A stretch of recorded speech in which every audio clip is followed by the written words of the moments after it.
kan banyak momentum sebenarnya bagi KPK untuk mendapatkan kepercayaan dari publik. Kepercayaan publik ada menangani kasus korupsi. Mmm. Namun ya ketika momentum-momentum ya kepercayaan publik Mmm. hilang, maka jangan-jangan tadi walaupun kita membela KPK tetap ada, jangan-jangan malah KPK ingin hara kiri. Nah, kalau tadi Pak di 1 tahun pemerintahan Prabowo Gibran pemberantasan korupsi menurut Mas Yudi dari skala 1 sampai 10, 7 Tujuh. ya. 7. Kalau karena komisioner KPK juga hitungannya mau setahun ya di Desember 2025 ini. Kalau KPK era saat ini dari skala 1 sampai 10 menurut Mas Yudi kinerjanya berapa? Kalau kinerja 65. Masih jauh dari harapan. Tadi saya katakan PR-nya masih banyak tuh.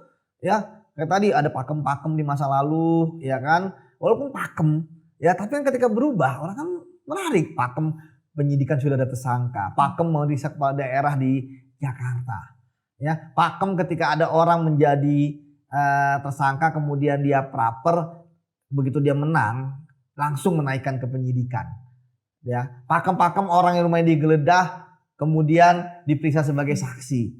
Ya, pakem-pakem lainnya ya yang sebenarnya disitulah titik kuatnya. Kan saya katakan Mbak Christian, KPK itu nadi mereka, jantung mereka itu di masyarakat.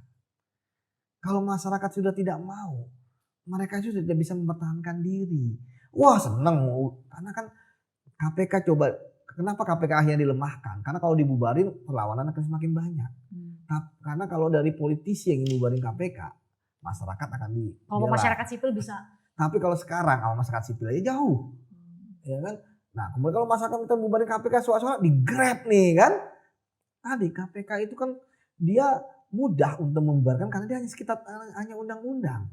Dia hanya ada di Undang-Undang 31 Tipikor, hanya ada di Undang-Undang KPK. Kalau dibuat undang-undang baru, mau revisi Undang-Undang KPK atau revisi Undang-Undang Tipikor, bahwa mengatakan bahwa sudah tidak lagi diperlukan KPK karena kejaksaan dan kepolisian sudah bagus, kan bisa juga. Sehingga kemudian dengan berlakunya undang-undang ini maka Undang-Undang 3199, Undang-Undang 30 2002 sudah tidak berlaku, kan bisa. Tapi janganlah, itu kan palu godam bagi pemberantasan. Game over dong KPK. KPK game over, ya kita nggak tahu nih. Ya bisa jadi pemberantasan korupsi akan lebih bagus, bisa jadi juga. Karena kan itu masih prediksi. Tetapi ya kan kita bisa analisis.